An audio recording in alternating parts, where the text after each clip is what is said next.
அடிக்கும் வெள்ளை ராத்திரியில் கோதராதை நடந்தாள்.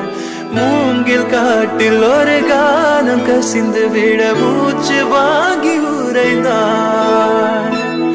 நெஞ்சின் ஓசை ஒடுங்கி விட்டாள், நிழலை கண்டு நடுங்கி விட்டாள். கண்ணு தேடி வந்த மகள் தன்னை தொலைத்து மயங்கி விட்டாள். தான் இருக்கின்ற இடத்தில் காணவில்லை. எங்கே எங்கே சொல் சொல். கண் ரெண்டும் தந்தி அடிக்க கண்ணாவா கண்டு பிடிக்க. ராதை மனதில் என்ன ரகசியமோ. கண் ரெண்டும் தந்தி அடிக்க கண்ணாவா கண்டு பிடிக்க.